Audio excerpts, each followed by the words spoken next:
आता बातमी येते बीडची। बीडमध्ये कोणाचीही दादागिरी चालू देणार नाही असं म्हणत मुख्यमंत्री देवेंद्र फडणवीसांनी इशारा दिलाय। बीड आणि परभणीच्या घटना गंभीर आहेत, कुणीही तिथे पर्यटनासाठी जाऊ नये असं आवाहन सुद्धा मुख्यमंत्री फडणवीसांनी केलंय। गुन्हेगारांवर जरब बसवल्याशिवाय आम्ही थांबणार नाही असं फडणवीस म्हणाले। बीडमध्ये कोणाचीही दादागिरी चालू देणार नाही असा इशारा देवेंद्र फडणवीसांनी दिलाय। बीडमधील घडलेल्या घटना गंभीर आहेत, मात्र बीडला बदनाम करू नये असंही देवेंद्र फडणवीस म्हणतात।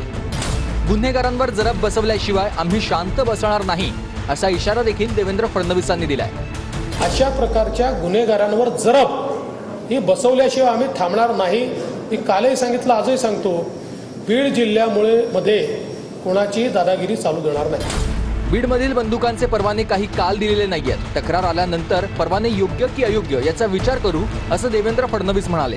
हे परवाने काही काल दिलेले तर नाही आहेत, वर्षानुवर्ष लोकांनी घेतलेले ते परवाने आहेत, ते योग्य प्रकारे दिले आहेत नाही दिले आहेत या संदर्भात कुठली तक्रार असेल तर जरूर विचार करू आम्ही त्या संदर्भात। अजित पवारांनी बीड जिल्ह्याचं पालकमंत्रीपद घ्यावं आणि त्यांनीच तपास करावा, मारेकरांना शिक्षा व्हावी अशी मागणी बजरंग सोनावणे यांनी केली आहे। माझी तर इच्छाच अशी आहे, खरंच तपास करायचा तुम्ही खरं मग अजितदादांनीच पालकमंत्री होऊन तपास करावा। अजितदादांनी या बीड जिल्ह्याचं पालकमंत्रीपद घ्यावं, त्यांच्या मारेकऱ्याला शिक्षा झाली पाहिजे ही माझी मेन मागणी आहे।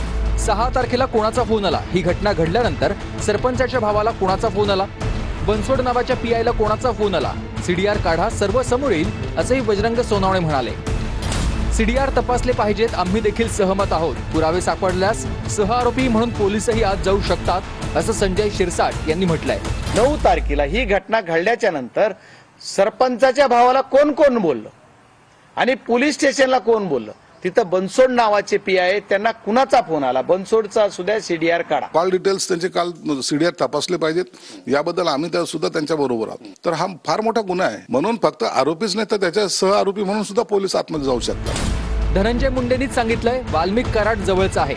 धनंजय मुंडे मंत्री असल्यामुळे प्रकरणाला वेगळं वळण लागू शकतं, त्यामुळे तो समज दूर करण्यासाठी त्यांनी मंत्रिपदाचा राजीनामा द्यावा अशी मागणी क्षीरसागर यांनी केली आहे। तर धनंजय मुंडे साहेबांनी सांगितलं की वाल्मिक कराड हा माझ्या जवळच आहे आणि मग जर त्यांनी पदावरती जर मंत्रिपद त्यांनी जे काही त्यांना भेटलेलं आहे, जर ते पदावरती जर असले तर मग त्या चौकशीला परत काहीतरी वेगळं वळण लागण अशी लोकांमध्ये चर्चा आहे। अटक झालेले लोक सुपारी घेणार आहेत, मास्टरमाइंड वाल्मिक कराडला लवकर अटक केली पाहिजे असंही संदीप क्षीरसागर यांनी म्हटलंय।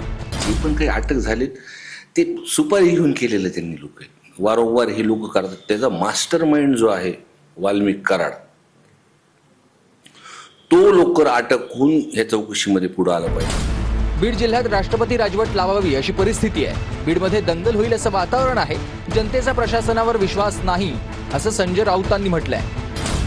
जिल्ह्यात राष्ट्रपती राजवट लावणं हे विधान वेडेपणाचं आहे, राऊतांचं डोकं तपासावं असं संजय शिरसाट यांनी उत्तर दिलंय। बीडची परिस्थिती अशी आहे की त्या एका जिल्ह्यामध्ये राष्ट्रपती शासन लावावं अशी परिस्थिती आहे। बीडमधल्या जनतेचा शासनावर आणि प्रशासनावर विश्वास नाही। आता हे वेडेपणाचं लक्षण आहे। एखाद्या जिल्ह्याला राष्ट्रपती राजवट लागते हे बाबासाहेबांच्या घटनेमध्ये तर लिहिलेलं नाही, पण असं कधी देशात कधी घडलं नाही, म्हणून यांनी यांचं डोकं थोडं तपासून घ्यावं। मुख्यमंत्र्यांनी बीडमध्ये जायला हवंय, लाडक्या धनुभाऊंसोबत जायला हवं। देशमुखांच्या कुटुंबाचा आक्रोश फडणवीसांना विचलित करत नसेल तर गंभीर आहे असं संजय राऊत म्हणाले। अजितदादांना बीडमध्ये जाण्यासाठी विनंती केली होती, दादा गेले होते। घटना घडल्यानंतर विरोधकांनी जावं, मात्र त्याचं पर्यटन करू नये असं देवेंद्र फडणवीस म्हणाले। मुख्यमंत्र्यांनी बीडमध्ये जायला हवं, गृहमंत्री आहेत ते आणि त्यांचे जे लाडके धनुभाऊ आहेत त्यांच्याबरोबर जायला हवं। की अशा प्रकारच्या घटना घडल्यानंतर सेन्सिटिव्ह असतात, तिथे कोणी ना कोणी शासनातर्फे कोणी विरोधी पक्षातर्फे गेलं पाहिजे, पण त्याचं पर्यटन करू नये।